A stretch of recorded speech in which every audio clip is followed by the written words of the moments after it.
Look, let's just get to the point. You don't know me, and I don't know you, and to you, I'm just a nobody, right? But I'll be up there with the S tier YouTubers one day. You watch, okay? Right now, I'm a peasant, but I'm going to need you guys to listen to this peasant because this story gets crazy. It's about me. Don't leave. I know it sounds uninteresting, but I end up meeting like famous people that do backstab me, and I have video evidence, and I have everything I can show you. Some of it is embarrassing. I've never shown any of my friends or anybody around me any of these pictures or videos I'm about to show you. For example, this is me when I was homeless. Yikes. And this is me now. Yikers. As you can see, they're very two different people. And, some people out there may say, he's a lizard person. That's not him. That is a clone. He sold his soul. I totally get it. I do. Very logical stuff right there. But treat this video like it's a challenge. I know your attention span nowadays is shorter than a dwarf, alright? Treat it like a challenge. I believe in you guys. Homelessness. Yes, that's the title, right? I was homeless for over 4 years. I was homeless from the age of 13 till I turned 17. I turned 21 next week, which is why I'm doing this story. Because I sat there and realized I was going through a midlife crisis. I'm like, 21's really old. So, in my mind, I was like, I went through a lot. I figured I'd share it with you guys. And to be fair, before I begin, this is not a sob story. I'm happy now. I'm not sad anymore. Kinda. I'm not. I love what I do. I'm happy that I can wake up anytime I want and make content for you guys and kind of just feel excited and hungry. I'm hungry to make content to entertain you guys, right? This is a story about me and how I got here. And you're probably thinking, here? What do you mean here, Cal? You only got a few subscribers. No. Here isn't like having this mic, having this little monkey on the mic, having this keyboard, having that phone, having this coffee, just this PC and that camera, just having it. All this. How I got here. So, before I lose your attention, without further ado, let's begin. I'm going to tell this story as I remember it. Remember, I was young. I was a little kid, so I only have like pieces of memories, and I have things that people tell me. So when they tell me some things, it wakes up that memory, and I go, oh, right, I remember that. It's like two puzzle pieces that come together, and it's like. So, before we even dive into the homelessness part, how do we get there? July 5th, 2002. That's when I was born. Me. Old Kal Bear. Kyle Wilkinson. Whatever you want to call me. I was born in Belfast, Northern Ireland. My mum is from Japan. My dad is from Northern Ireland. I don't know how they met really. I think she was like an exchange student or something, and they had me at a young age. And I don't know exactly what went wrong from 0 to 3. But do people count 0 as an age? I do, alright? We're gonna do it for this video, alright? From 0 to 3, I don't know what happened. All I know is I was left in the street at 3 years old. I don't know if it was by my parents or by whoever my parents gave me to. Does that make sense? Anyways, I was found by the police and I was brought to an orphanage in Leeds. It's a yucky place. Very, very yucky. But yeah, I was in an orphanage from 3 till I turned 8 years old. I know I can go on and on and on and on about my orphanage life. I know I could, but I'm not going to say much. It was what it was. Because my story does get crazier and worse. The orphanage life was whatever. I was always in my room. I never knew what phones were. I never really had a chance to see technology. I never been to McDonald's or Burger King. I never been out. I was in there 24/7 for 5 years. So my mum somehow came back and adopted me. Don't ask. I don't know how. Believe me or not, I don't care. That is what happened, and I don't know how she did it. Like I said, I don't know if the people that she left me with were the ones that left me in the street, or they left me. So I'm assuming it was somewhere along that line because I feel like they wouldn't be able to adopt me if they were actually in trouble legally. It was alright at first. We went to McDonald's. It was awesome. I enjoyed a Happy Meal. I was very happy. It was like the whole world was my zoo. Everything I saw was so cool to me and entertaining. The first few months, it was nice. It was alright. It wasn't bad. Yeah, as you can see, it's about to get bad by the way I'm speaking. This story takes a very sinister twist. Christmas comes along, right? And my grandparents come. My dad's side, the nice white people.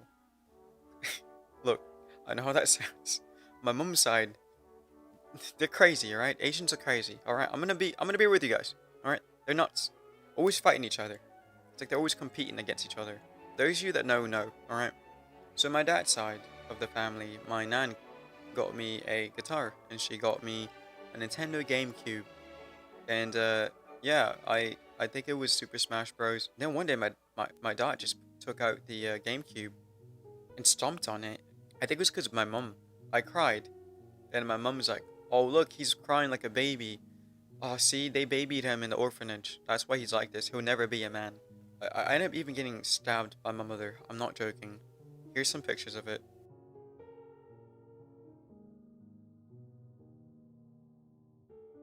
And what was it for? You're not gonna believe me. It was because of the dishes. There was a stain on the dish. And somehow she elaborated the story to, see? He, look, he's purposely dirtying the dishes so that he can get me sick. He's a devil. Like, she would make up stupid stories like that. She's like, this is why I'm always sick. It's because of him. See? Punish him. And the way they would punish me was quite horrible. They would hit me in my private spots. Specifically, my mum would make me spread my legs, and my father would put on his boots and kick me there. Why? Because if I go to school, nobody's gonna see it, and I am not gonna show it to anyone. Now you're probably thinking, why didn't you tell anybody? Well, they manipulated me, saying if I told on them, they would tell the police I was a bad child or something, and somehow get the police to like believe that I was in the wrong, and they would lock me up in a mental hospital. So they brainwashed me. I was young, alright? I didn't get it. I got older, and now I know. But man, there's so many things they did. I don't want to like get too deep into it, but I'm trying to build up to the story where I actually run away from home. It ends with me running away, of course, which is why I ended up homeless. I'm gonna summarize the things they've done to me, so that you guys kind of get an idea. They would take a knife sharpener. You know that metal long knife sharpener that you just do that with? They took it and put it on the stove, and then they burnt my back with it. You don't have to believe me. I'm really being honest. I'm trying to be real with you guys.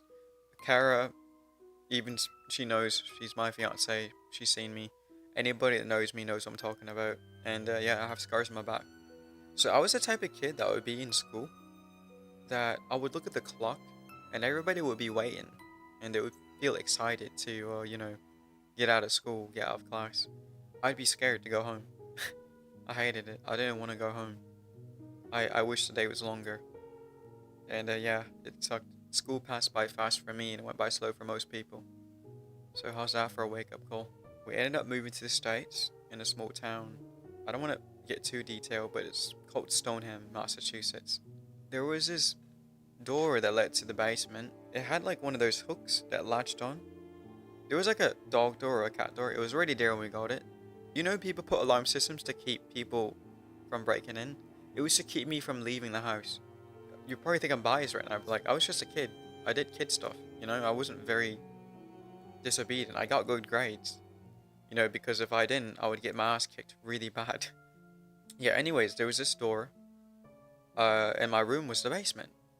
It was just a mattress, no bed, no nothing, on this hard, solid, cold ground. It was stone, and it was surrounded by mildew and stone. I was breathing it in.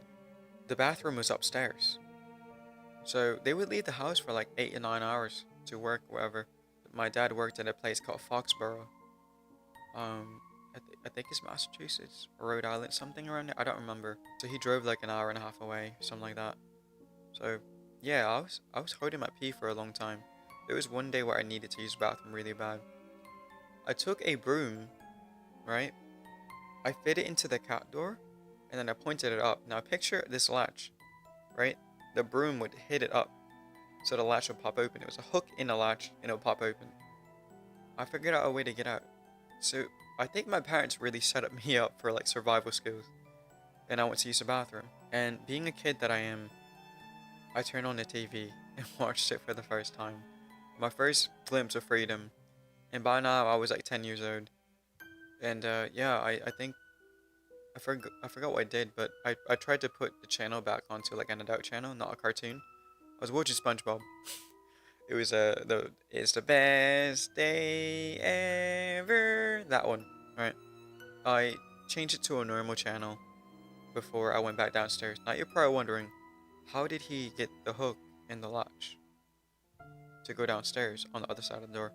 Well, I kind of set the hook to where it was like positioned, so when I slammed the door, it would fall down. And I had to do it so many times, and it was almost time for my dad to get home, and it was so scary, right? Finally, 10 minutes before they got home, it latched on, and I was like, oh, thank God. And now I'm panicking. I'm like, did I leave a trail or trace that I was upstairs, this and that? Well, truth be told, it didn't matter.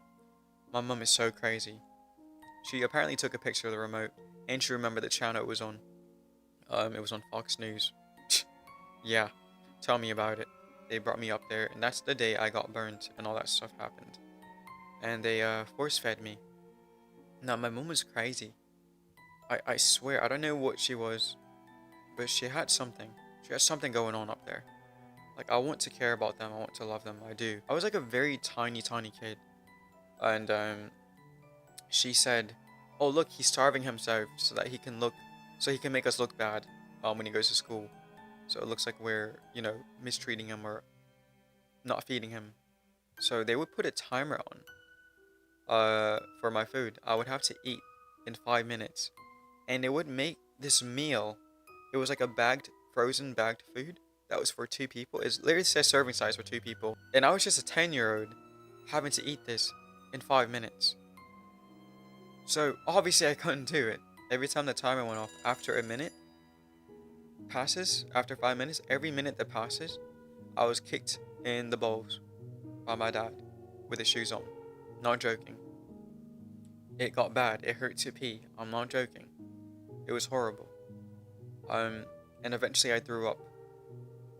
And when I threw up, they took my vomit and they mixed it in with the dog food that was on the ground and they made me eat it.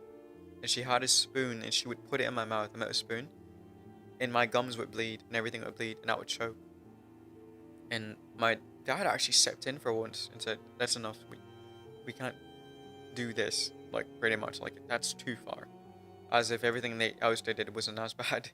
Eventually, my mother's side, her dad came and lived with us. Apparently, he was accused of sexually assaulting a minor. So they put him on an ankle bracelet and he was about 80 something years old. I ran away and I came back home because the police found me the first time I ran away. And when I got back, they were super nice to me. They're like, we only hate you because we love you, right? We care about you, this and that.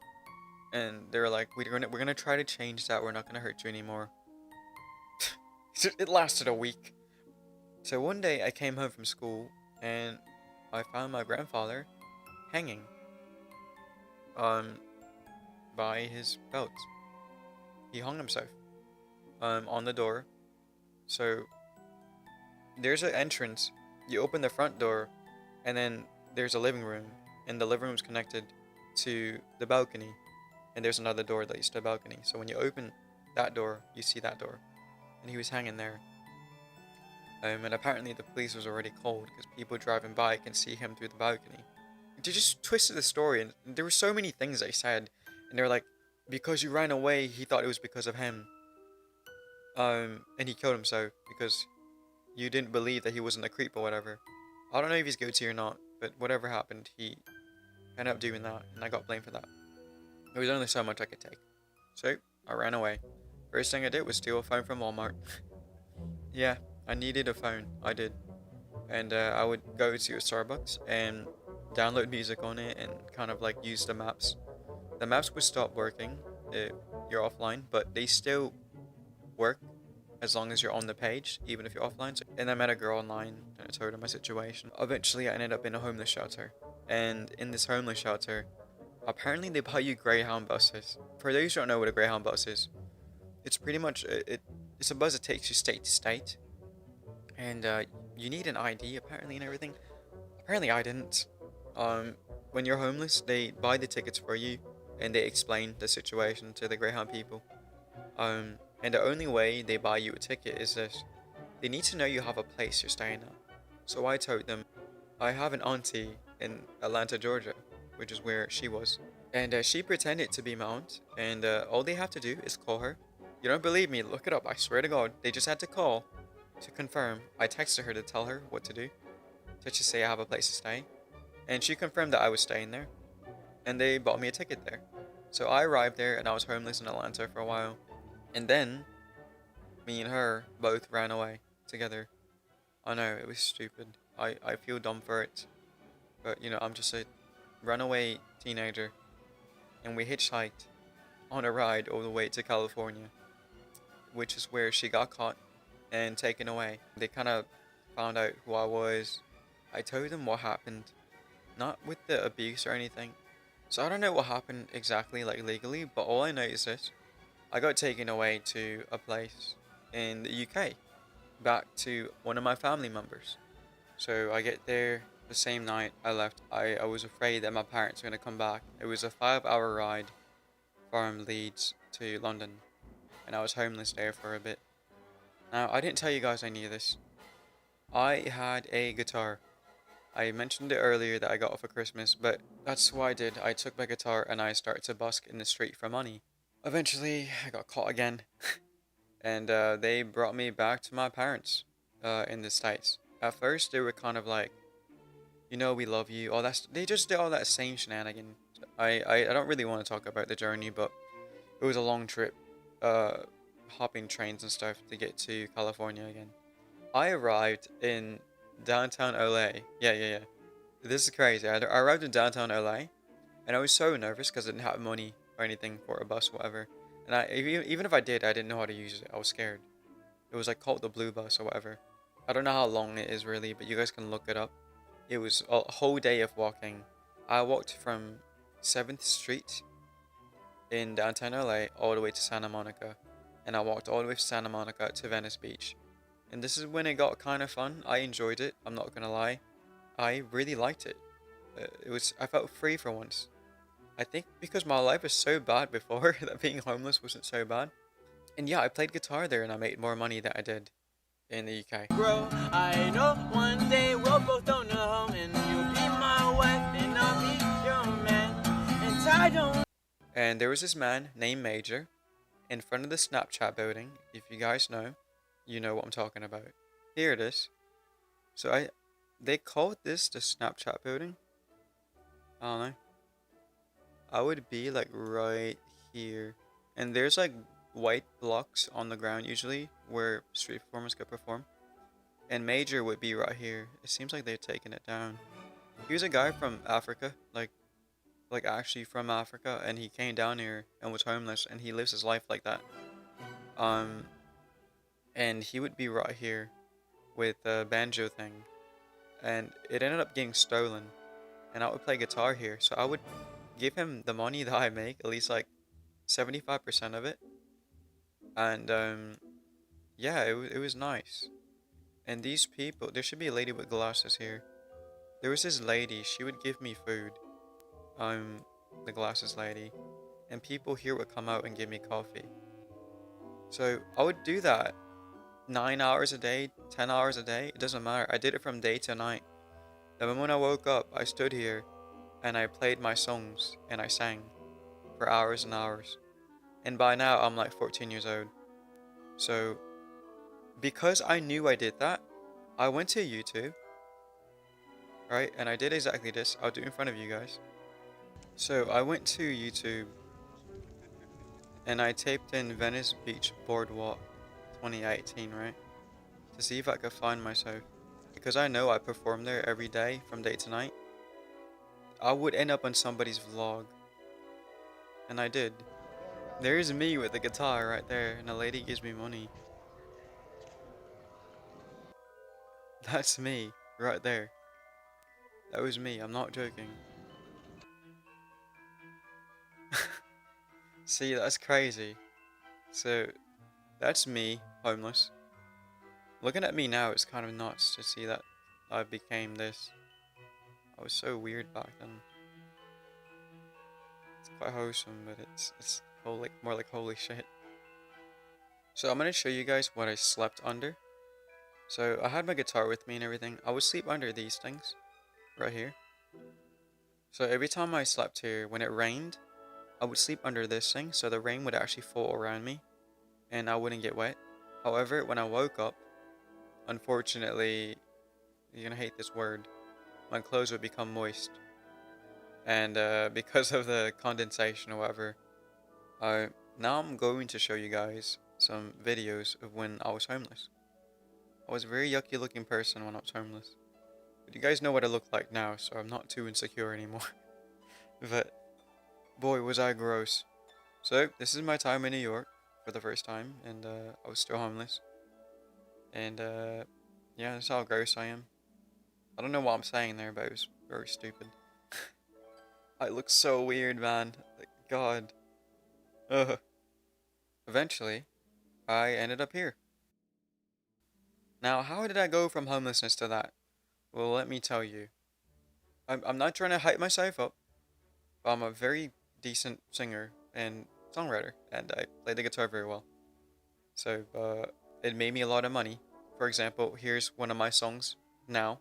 Life can hurt sometimes, and waves come crashing on the ocean tide. I know things happen, but I'm getting tired. I'm losing passion, and I don't know when to quit, but I'm so over it. And yeah, it's just what I sound like, so you get an idea of what I do. And that's the guitar I would use when I was homeless. Now I'm doing fine. I'm actually doing music for a living, which is why I'm able to sit here and make YouTube videos and kind of wake up anytime I want. So most of my income comes from music. So if you do want to support me, just go in Spotify, type in Kal Bear, Apple Music, it doesn't matter. I don't know how it's going now, but I took a pause from music so I can make these videos for you guys, so you get to know me better. So, because of getting into the music scene and everything, right, I end up meeting somebody named Elena Toki. This is her. We sang together, we hung out together. You don't believe me, I have video evidence. Here you go. I see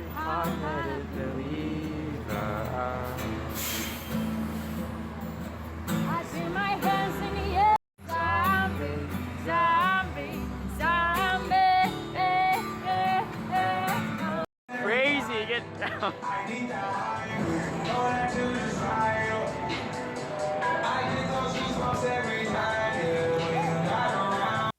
So we sang together, we hung out with each other, right? It was cool. And I even recorded a video for her. She never credited me, because at the time I was kind of like a nobody. Like, yeah, I can sing. I still looked gross, I was yucky, she could tell I was, you know, homeless.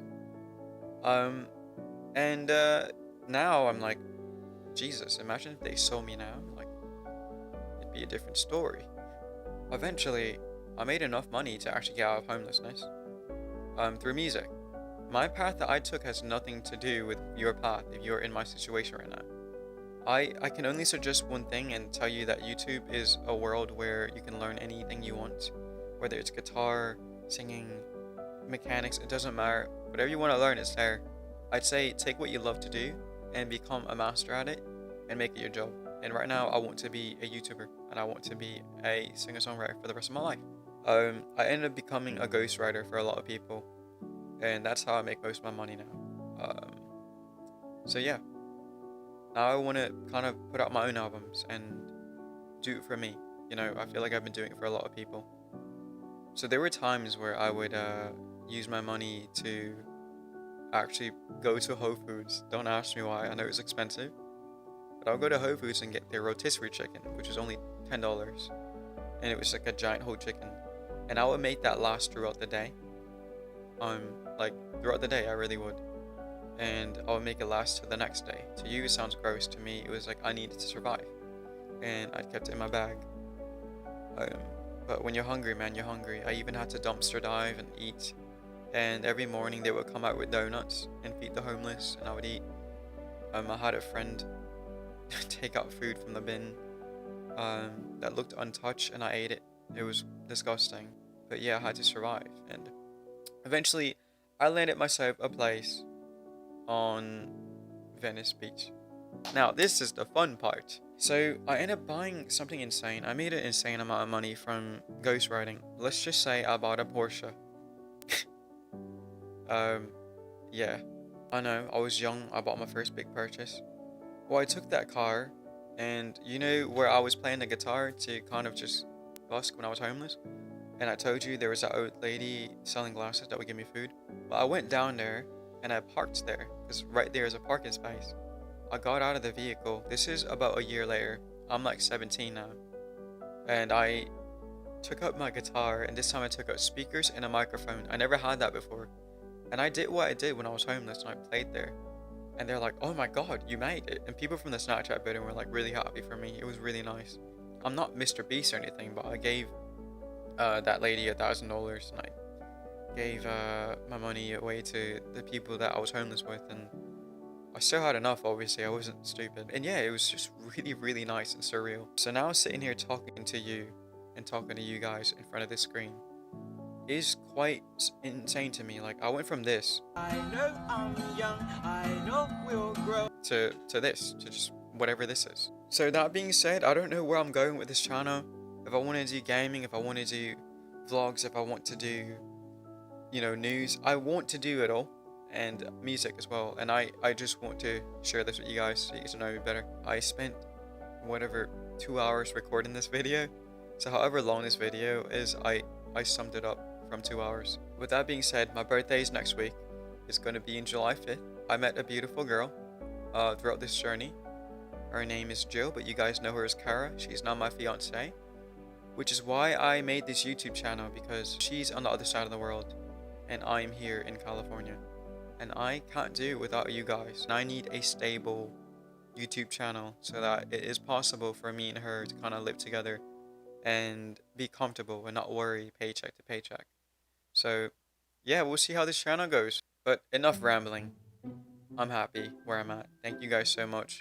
Please hit the like and subscribe button, it helps a lot, and hit the bell notification button to get a notification every time I upload a new video. And with that being said, take care, stay safe, and don't die.